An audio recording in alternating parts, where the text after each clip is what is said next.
a lot of regulations and rules to follow with that. And when you're on your own in the beginning and having to do it correctly, it is quite a challenge. Once you join a larger system, you have people who manage that for you. But in the beginning, those are some of the challenges I dealt with.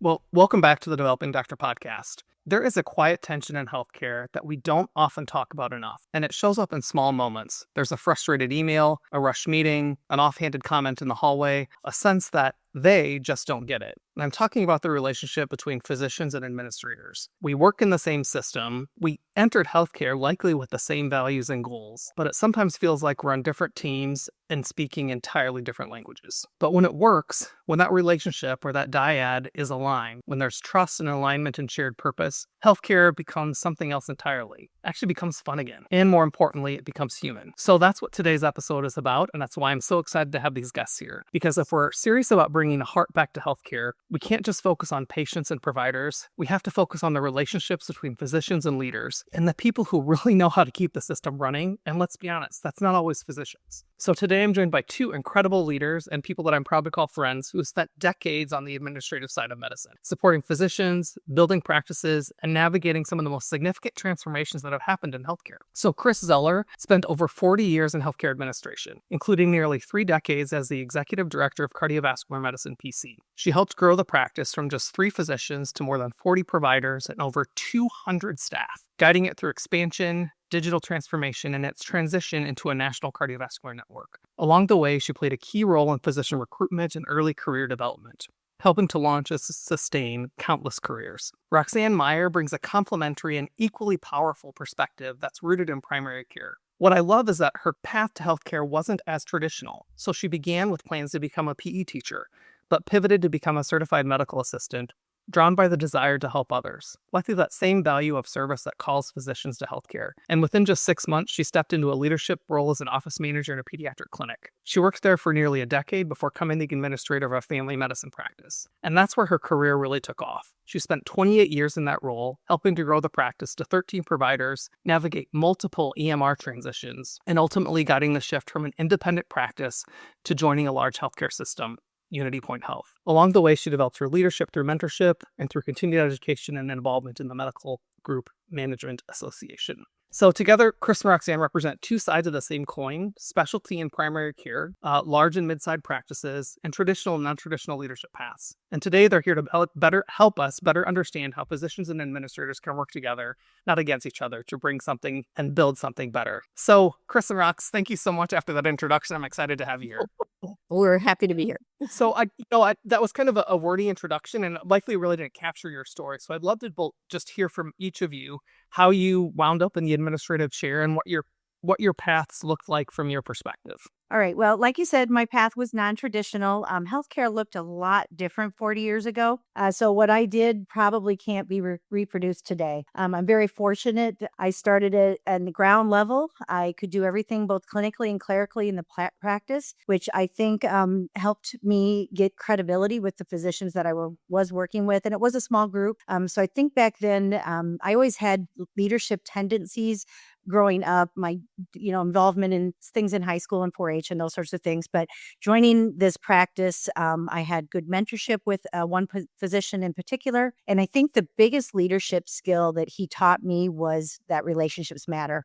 And I carried that throughout my career into the large practice that I did join, that everything comes down to relationships and communication in order to be successful. And I want to come back to that relationships and communication piece a little bit. Kris, just kind of, how about you? How did you wind up in the administrative chair for like 40 years, I think it's? I honestly, I was pursuing my education. I didn't really know the right path. I ended up coming to the Quad Cities, where I ended up working in a primary care office.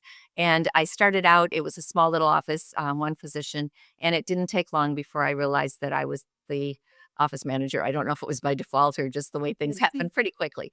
So I did that, and there's a lot of opportunity there for some change, and I was able to kind of see it and pursue it. I then moved on to another single specialty surgeon. That's actually where I met Roxanne, which is a whole nother story. But then I actually continued on and went to the small cardiology practice. It was while I was working at the cardiology practice that I continued with my education got my undergrad degree in business and human resources, and then eventually went on and got my master's degree in medical administration. I think I love the common theme to both of your stories, which is that you kind of learned on the job, right? And you got a Absolutely. lot of frontline experience working in the healthcare system. So Roxanne, maybe just starting with you, thinking about the relationships and communication, how do you think that frontline experience and just learning to work in the office helped you as you became a leader and started, you know, leading physicians and multidisciplinary teams? Well, I think being hands-on helped me learn what the actual issues were. You had to develop workflows and understand patient issues, and I was very involved in hiring the staff and staffing issues, and those are all things in this leadership umbrella that you have to manage, and you have to have that good communication with the provider to be able to move forward and make changes. Ultimately, when you're an independent private practice, they are the boss. And that's who you report to and you're held accountable to. And so you have to get them to buy into things. And I think that's where, you first learn about that role of physician and administrator, and you realize, oh, they're not business managers. They don't understand quite what I'm trying to accomplish here. And so you got to back things up a little bit and get things down to a level where they understand, where they aren't constantly butting heads with you on things to make progress. That kind of goes back to speaking the same language, right? And communicating effectively, saying things in a way that people can understand. Yeah. So Kris, you mentioned you got your master's degree, but you also started out just, working with real world experience. How do you think the real world experience as opposed to the formal education shaped you in different ways and influenced your leadership style? That might be a tricky question to answer, but Actually, that is very interesting. I personally wanted to pursue my education. I always did. It was never asked of me from my employers. But I knew that if I wanted to take this group on the path it was going, that I needed to be ready for that. I also got very active. I know you mentioned Medical Group Management Association, and got certification in that arena. So I was always, and I enjoy education and I enjoy learning. So that was easy for me to do. And it was an area that I felt I would have more validation, if you will. As our mm-hmm. group was continuing to grow and new physicians coming on board and we were merging with other practices, I wanted to make sure that I was considered. I knew that what I had accomplished stood for itself, but there were many. And again, you got to remember, this is the 80s and 90s who thought, Mm-hmm. oh, we should have a man in a group that this is Mm-hmm. large. When I Mm-hmm. would go to conferences, it was predominantly men that were in roles of my size and type at that point in time. So I felt that I needed to have the formal education. And quite honestly, interesting enough, when I did my master's degree, it was in a time when the hospital systems locally were all requiring their nurses that wanted to be in administration, they had to get a master's degree. So I was in the class I was the only non-clinical person in this class pursuing a healthcare administration degree. And it was interesting because I had a whole different perspective from them, but I learned from that. And it really helped me see the clinical side. Unlike Rox, I don't do patient care. I didn't do blood pressures. I didn't have that background. So it was good for me to be experiencing, I think, the other side of medicine, if you will. I was always on the clean side. It's interesting because you're dealing with people who are highly educated, right? So they probably have a bias about people who are educated and not. But then you Absolutely. also bring in the bias of like being a woman in a male-dominated field and at a different time. And so I can just imagine how challenging that was really for both of you to kind of navigate that and prove your worth, but also support the people that you were trying to support. You make a good point that most of my physicians, they were 32, 35 before they were recruited because they had such a long path of education to get through electrophysiology or wherever subspecialty they wanted to do. So they really did value education. And I felt that I needed to show them that I valued it as well. So you also kind of touched on just this idea, probably there's just some bias in general in administration, and then this bias that administrators don't help us. What do they really do? They're taking income, but not really earning income. And so, we see the calendar invites and the emails and the policies, but what is it that physicians and clinicians are missing? Can you walk us through what it really means to manage a medical practice? Maybe start with just the primary care office. What were challenges you faced and what did your day-to-day look like? Yeah, because I think Kris and I bring the different perspectives because she had a much larger practice too, where I was more hands-on and didn't have as many layers of people below me to help with all of this. So it really fell to me to manage budgets, physician compensation, hire staff, no regulatory issues. It's multifaceted, and yeah, they don't realize that you're dealing with all that. And the other thing is they don't want to hear about it.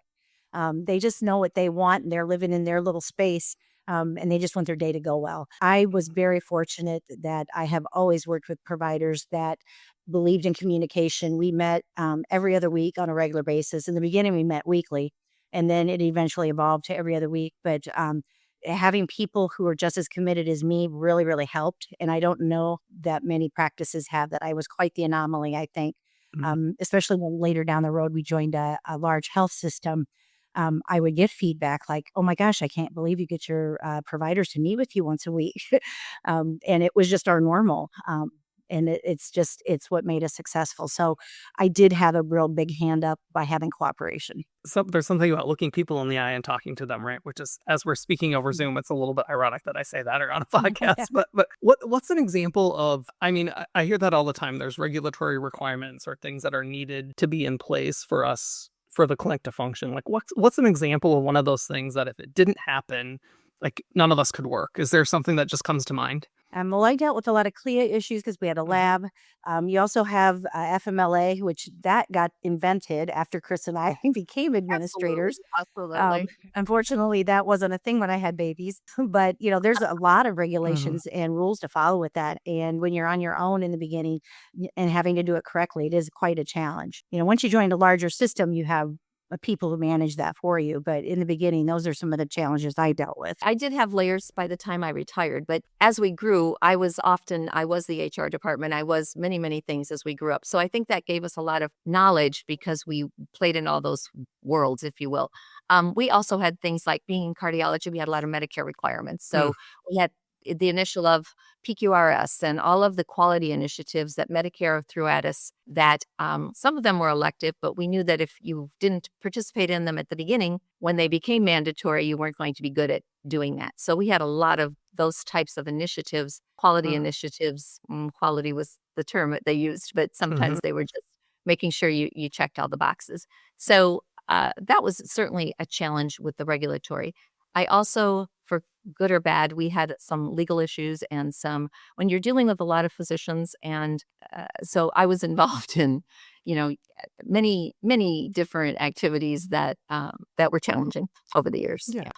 Anytime you work with providers, I mean, especially if you're an administrator, I mean, you've got the malpractice issues, I'm sure, but you've also got licensing and credentialing and, the ability to practice. And I think we take for granted that when that works well, there's no problem. But when someone's on the other side of those issues, it does take up a lot of time and effort, and you need someone to guide you through that, is my guess. Oh, yes. I mean, we did have meetings regularly. Mine were at 6 a.m. because that was the only time the physicians could agree that they could all get together. So we weekly met at 6 a.m. But then there were certain times because of behavioral issues or other issues, you'd have weekly meetings with individual doctors or with individual staffing. So when you ask about, no day was really routine. Because there were days you were dealing with a clogged toilet or, we had outreach sites in several other cities. So you were dealing with issues on the road. Somebody got stuck on the road or hit a deer or you had to renew.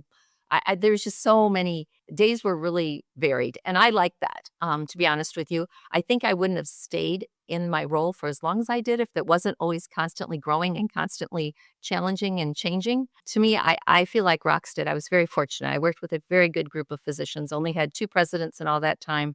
So I really had the 2 relationships that were really strong for me. So real quick to touch base on other regulatory, because you had the same issue I did, which is having practices in 2 different states. Yes, we did. So there were, because each state had different regulations that you had to manage. And, unfortunately, sometimes I learned a lot of things the hard way. You do have to make sure all of your providers have current licenses. And you do have to help a doctor who's panicked because there's a potential lawsuit looming out there. So hopefully those things are few and far between, but those are also things that give you that opportunity to grow and do better. What are the things? So I mean, I know what keeps physicians and providers up at night. So usually there's some patient that wakes me up at 2 a.m. or 3 a.m. What is it that wakes administrators up? What would cause you guys to wake up at 2 in the morning and be like, oh, shoot? Probably forgetting something, like you've got so many balls in the air at any given time that it's like, did I check everything off? I was one who wouldn't leave the office until all my emails were done. So that meant I got home at 8 o'clock at night. I mean, that was my choice, but it was just one of my rules, if you will. So oftentimes it would be like you'd be you'd be waking up in the night and thinking, I forgot to get back to so-and-so on this, or that type of thing. I'm trying to think of just making sure you put to bed everything that you started that day that could go to bed. And I agree with Kris. It was making sure, because you do have to be very detail oriented to do this job and remember everything. And I, like Kris, put in long days, maybe not nearly as long as her, but the beauty of that is you're so darn tired when you go to bed, you do sleep. So the other problem with putting in that many hours is it becomes the expectation. And there are times when you finally get your life under control and you actually walk out the door at a normal time, and it shocks everybody. And it's like, well, but I want to leave. I'm done. And they struggle with that. So yeah, sometimes you get a little too committed. I think we're both people pleasers. And I think we always tried to make sure we made people happy as much as we could. Obviously, you can't make everyone happy. Work-life balance is not just a thing for providers then. It sounds like it affects Absolutely. administrators too. Absolutely. Yeah. So we kind of mentioned a little bit of the transitions in the introduction that you guys kind of navigated your practices through, from, the EHR to, I think when we were preparing for this episode, you talked about how billing changed. So what were some of the biggest changes that you noticed in healthcare that kind of stick out in your mind as well? This really changed things for the better or for the worse, and how did you navigate them and get through them? I'll say staff. The difference in staffing from when I started till when I left was phenomenal. Just different approaches of people. It was hard to find people who wanted leadership roles. When I started, it was like everybody wanted to be my second in command if I was putting together a team or something. And by the time you left, it was like, don't ask me to deal with that. I don't want to deal with. People just wanted to come in and do their job and go home. I think that was challenging because the ownership wasn't as strong but by the time I retired. I think they were just done. So that's just one of the challenges. But we had everything from Y2K issues. Do you remember that? Staying up all night on trying to make sure, because everybody swore our records weren't going to be going. Certainly the EMR. Introducing the EMR to a group of physicians that had loved their paper processes and saw nothing wrong with them. That was challenging. That took many years, to be honest with you, at different levels. Rox, I'm trying to think. There's so many we could talk about. Well, yeah, EMR was a big transition. We went through 4 of them. And, Kris and I are old enough to know we used to start on what was called a pegboard system. Yes. And so we did computerize both of our offices. First, we did on the business aspect of it for the billing. And then eventually it merged into the EMR system. And then with that came the regulatory issue of meaningful use. Remember when we had to deal with all of that? And so, yeah, a multitude of changes have taken place. Regards to staffing, I think my biggest struggle towards the end in dealing with was generational differences, different work ethics. And, I sound like I'm old and came over in a covered wagon, but I grew up respecting a physician, and you respected your elders, and you said please and thank you. And as generations evolve and change, those same things aren't there. And you can't fight it and get mad about it. You got to learn how to adjust to it and how to communicate with somebody who's 23 years old and thinks they will die if they do not have their cell phone on them. And so that was a challenge. Also, I think, and you will agree, Kris, COVID was a big one for both of us. When that came along, that changed the whole game. And I can remember days when we were shut down, no patient care. We would stand in our lobby with 50 of us between the physicians and the staff, and made sure we stood 6 feet apart wearing masks and had meetings about how we were going to survive this situation. And the reality was that 1 in 3 of us here may not be here in the future because of COVID. And so that really threw a new dynamic into what we had to do as leadership, because now we're managing people who are scared and we're managing the unknown. And so I think that was a really big undertaking for everyone at the time. Absolutely agree. And we never closed down. So we still saw patients all through COVID. And that was challenging in its own right. Patients were scared. Staff was scared. I had staff retire and quit. Physicians would go from the ICU over to my office and it'd be like, ooh, do I really want you standing here? Stay broken. We were connected to the hospital by a walkway, and we had no connections. All those were broken. So it was different. You would leave at night and it would be eerie almost because there'd be so few cars in the parking lot, or so few, and you couldn't get masks. And it was a terrible time. Lots and lots of meetings, weekend meetings, rearranging furniture to make sure how you could keep people separate, finding glass, having everybody you knew, who can do this, who can put up a glass partition in front of these 2 people, because, our offices weren't set up that way. So yeah, COVID was a big deal. I forgot. You forget, but yeah. It's funny how, because I've heard people talk about how difficult COVID was for healthcare providers, but yeah, someone had to keep the practices running. Someone had to figure out how to do all of that stuff, and that did fall on you and people in positions like yours to really make it work. And so I like that you shared that perspective because it isn't one that I've thought of before. So I wanted to pivot a little bit and talk about the transition from being a physician-owned practices to being either group-owned or private equity-owned, and what did that look like for your physicians? One of the biggest end providers, one of the biggest drivers of burnout, people think, is just the change in loss of autonomy. So, 20 years ago, the majority of physicians were self-employed and worked in practices that were owned by groups of physicians. And now physicians are employees. But that also means that the staff is employed by different people, and it just changes the whole dynamic. So what's your perception on what that is like from an administrator's perspective, but also from, your observations watching physicians and staff work with each other? Well, from my perspective, so we talked about the private equity opportunity for a good year, and there was many discussions. We were a very democratic organization, and the physicians were on both sides of that fence.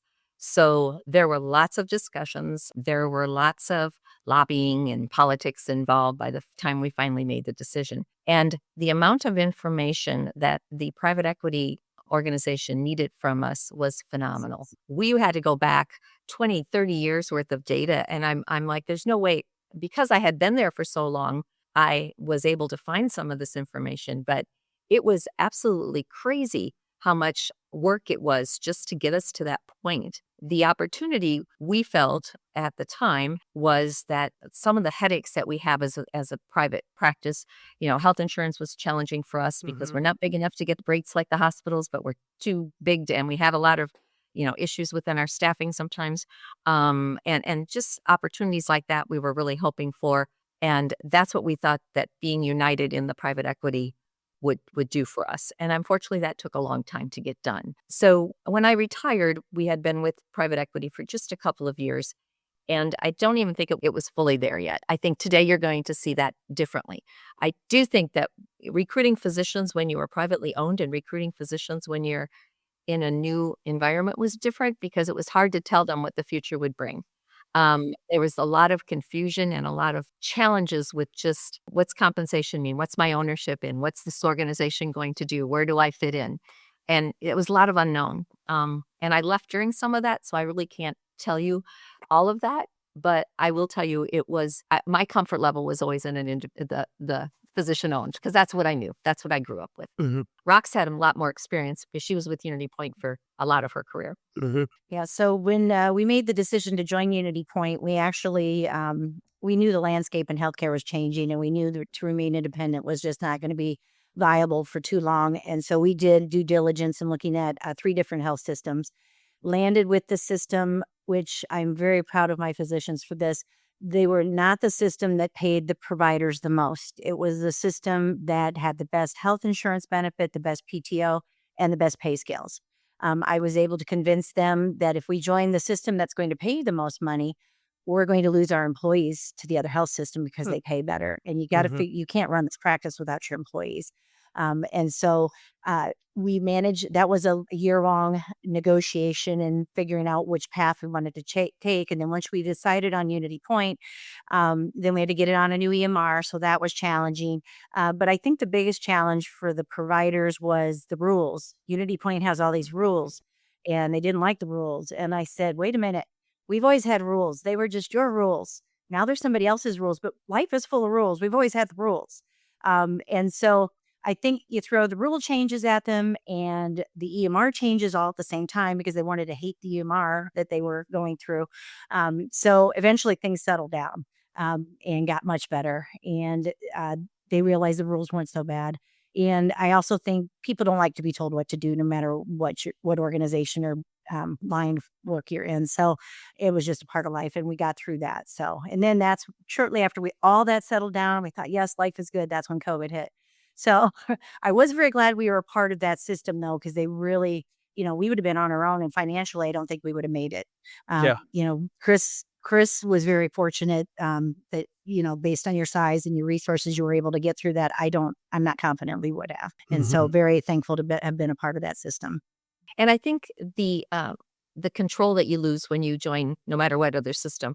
We were used to doing everything the way we wanted to do it as well. And as you get other people are controlling that now. We're not picking that. Oh, we always chose this. Oh, we're going with a different banking system. That's not what we, Yeah. it's those kinds of things that we're like, oh, who made that decision? Not me. But it is, I think it was important for the viability of practice. It's sad to me that when we all started out here, everybody was a single doctor down the street, all single physicians.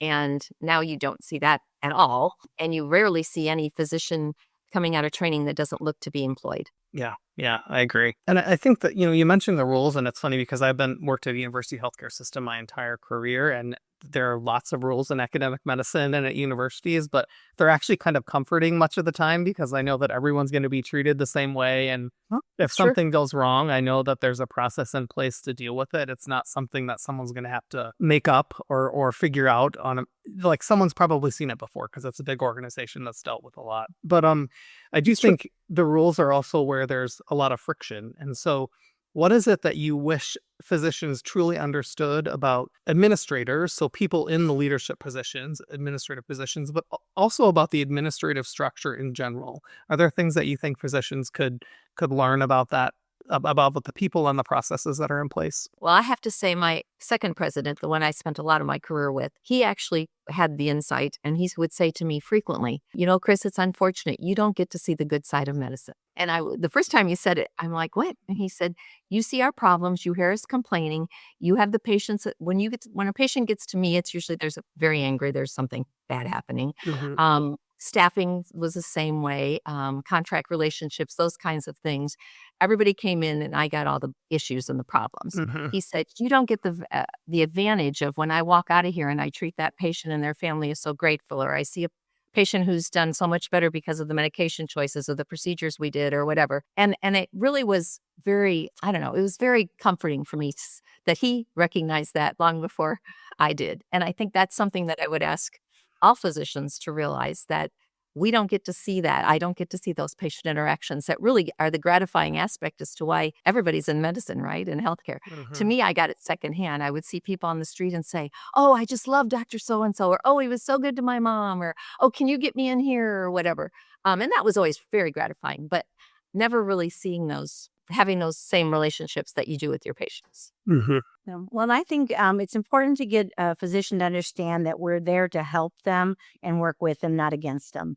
I also recognize that I'm the messenger that always gets shot. And I can handle that because I understand that that's my role. But I think it goes back to the lesson I learned when I first joined my first practice, and that's about relationships. I am very fortunate that even though I'm retired, I'm still friends with several of the physicians in that practice.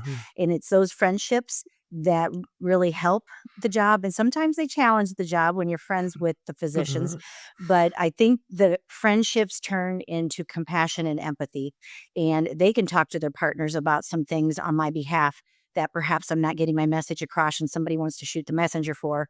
But because of that relationship I had with a physician, they could talk to the other physicians and help me be successful. It's one of those things where, you have an idea and you know where you want things to go, but you don't come in and say, this is how we're going to do it.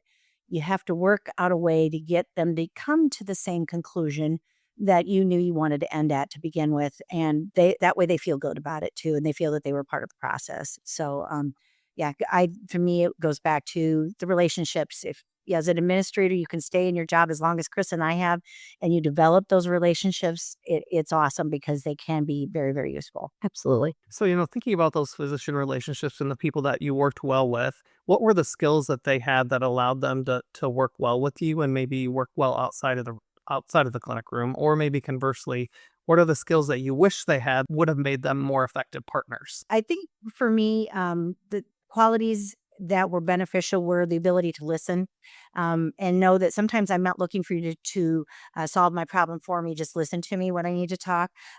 But also humor. In my practice, we used humor a lot to get us through the day. I have several physicians that take that humor and interact with the staff with it because they're a huge part of the team. And so, if you can choose to laugh or to cry, I'm going to choose to laugh, and hopefully, that using that humor gets you through it too. So I think that the compassion and the humor and the good communication skills in the providers is what helped me. I would say the respect. I really wanted and needed the respect and also the support. They needed to understand, and most of them did, that I was doing my job. Now, whether the outcome of that decision personally impacted you in a negative way, I'm sorry, but I was doing my job. Hmm. And what they needed to understand is that you have to have my back when it comes to the staff or wherever those decisions are being made. I think one of the worst things you can do is to, because it didn't impact or the impact of whatever is happening wasn't how you chose as a physician to do, is to go out and share that with staffing or in my case, in the cath labs or all that kind of thing. It was like, let's keep our business here and let's, if we have an issue or concern, let's talk about it and not, spread our disappointment, if you will, with the blaming. Because all in all, you do need to realize that was my job to enforce that. Again, we were very democratic, but some things were very close votes. Hmm. So you might have walked out of the room and lost the vote, but that doesn't mean I'm not going to enforce it, right? Right. Right. Yeah. So Kris said something I wanted to comment on, and that is, what I think I heard is when you don't get your way, you can't go around and tell everybody how miserable it made you. You really have to manage up. And when we joined Unity Mm. Point, that was a big term for us, is to manage up. And of course, it made a lot of people cringe, but it's very true. You do need to manage up and recognize too that even though I'm the leader as the administrator, the physicians have the ability to be the leader for their Yep. staff. And, Hmm. everything runs downhill. It's got to start at the top. And if I can get them to fake it till they make it and pretend that something's going to be okay, that'll help Hmm. my staff too. Because, yeah, if I've got physicians that are demonstrating bad behaviors, then that empowers the staff to think it's okay and they can do the same thing. So, truthfully, the physicians do need to be leaders in a way as well. Absolutely. Absolutely. Yeah, I love that. I mean, there's a difference between being in a leadership position where you have decision making authority and probably enforcement authority, right? And as opposed to just being the leader of a team, and especially in the current model of healthcare delivery with nurses and medical assistants and nurse practitioners and PAs and physicians. Physicians are the de facto leader of that team, and we probably need to act like it more often than we do in those clinical spaces. Yeah. I mean, there's great examples of people who've done that well, but if you ask me if that's an opportunity for some Yeah. individuals, I Yeah. think it would, yeah. Yeah, it's just a good reminder to Well, behave in a certain way when you're in a position of, I think, privilege and indirect authority, maybe. If you could add something to physician training, right? So we spend 4 years in medical school. That is all science and clinical skills. There's a little bit of soft skill in there. What would you add to physician training that you think would make the healthcare system better, just by adding it to the curriculum? I did think about that, and there was a time I would have said, when I used to recruit physicians, I would actually sit down with them and say, you need to be asking these questions of me, because I would say, what do you ask of me? And so many of them would go, oh, and I'm like, no, these are the things you should be asking me. I'm going to tell you this right now. And when you go to somewhere else, these are the questions you should be asking. I think they're doing a better job now. I do think that, but that's likely because they're looking as employees now. At that time, they were looking to be, you might be a future, you're going to be my boss one day. I used to recruit guys with that. You will be my boss because after a couple of Hmm. years, you'll buy into the practice and I'll work for you. But now I think it's more, you have to look at the whole picture. You have to make sure the staffing is happy, that everything has to fit together. You can't, and we talked about this earlier, I think, Rox, the staff is so vital. You can't disregard them or treat them poorly because you've had a rough night or you're on call this weekend. And we all know you're on call because you've been crazy since Tuesday because you don't like to be on call on the weekend. It's that kind of thing. You have to manage your expectations, I guess, or you have to help me Hmm. with that. I think they need to learn that these are choices that you made. I mean, I would have staff come into my office and say, why is he so mad? He took this job. He knew he was going to work every third weekend or whatever the situation. I'm like, Yeah. I know. Yeah. I know. But that's just the way some people had to take care of whatever. And I think that would be know what you got into and then Mm. accept the consequences of that. Mhm. Whether it be a call situation or driving to an outreach or whatever things that it weren't necessarily as you found as favorable. Yeah, and I agree with Kris. I would have those same conversations with recruits, but also with medical students who did rotations through our clinic. I made a point, I would spend, a morning with them and I would talk to them and tell them what you need to look for in a practice. And I used this as an Mm. example because I said the most important thing, in my opinion, is the culture. I want to work someplace Mhm. where the culture is compatible with my beliefs and how I want my day to day to go. Because you spend how many hours with these same people all the time, and so you had that surprised them that, oh, Mhm. culture, yeah, that makes sense. And then after spending a week with a certain doctor who had a great sense of humor, they understood what I meant by that because it made them have such a positive experience in the clinic. Another educational tool, which I know if my physicians heard me say this, they would cringe, but Unity Point offers what's called a crucial conversations course. And it really does teach you how to have interactions with people and have successful outcomes. And there is some role playing, which I know people think is dumb. But this class was fun and it was beneficial. And 8 years later, I'm still using things that I learned in this course. And I think something like that would be very beneficial for new physicians joining a practice. Rox, when you say that, to get a discount on our medical malpractice insurance, our physicians all had to take those trainings, right? And they dreaded it. Just get me out of Mhm. this. I don't want. But if you actually, because I would sit with them and I would do it, and there was so many great ideas that came from those types of education about how to interact with patients and families when deliver bad news or poor outcomes, or making sure just the subtle things you say and do. But they hated it. They just dreaded it, but yet accept that that's a tool for you and use it, take advantage of it. Yeah, I agree. And I think just as importantly, we do learn how to talk to patients, or at least that's part of the curriculum, but very rarely are we taught how to talk to each other. So other healthcare providers, other physicians, administrators, and learning how to have crucial conversations within a professional environment with other professionals is probably just as equally important in my mind. That is a skill that I think has been lacking in general in our training. That's probably true. And there's competition within the healthcare system when you get into your practice, just as much as there was probably competition in med school and all through your training, right? Mhm. And I think that is something that is sometimes surprising or challenging when you're competing with the guy that just recruited you, but you're competing for that patient at some Yeah, level. yeah, yeah. So that competition is still there. And being able to talk about those things, like you were saying, a good conversation with your colleagues is needed. How to do that. Well, you have both shared a lot of information with us and with the audience, and you both recently entered retirement, some more recently than others. But what does life look like for you now? I mean, you mentioned kind of being defined a little bit by your work and being at work all the time. What does this phase look like for you both? Well, Rox is newly retired, so I don't know if she has enough time to really. I've been retired for a couple years now. I tell you, it's very hard to walk away from a career and not have responsibilities and things. So I've actually found a nice home with a nonprofit agency, Humble Dwellings, and our goal is to give household furnishings and make houses into homes, and it's for vulnerable people in our society, people who are aging out of the foster care system or fleeing domestic violence or homelessness and or immigrants. So I have found that to be a very rewarding experience. But interesting enough, although I do some of the work of setting up the homes, most of my work is administrative. I take care of compliance issues. I make sure that the scheduling is going well. I'm good on the organizational aspect because I saw that as lacking when I looked at this beautiful organization. And so I'm still using my talents, but I'm kind of directing them in a different way. So that's what I'm spending a lot of my time on. There's nothing wrong with working to your strengths, and it sounds like you're doing that. Yeah. Absolutely, yeah. Well, I've only been retired for 4 months. And so I'm riding on a high right now of catching up on sleep, much needed sleep. I've been Mhm. deprived for many, many years.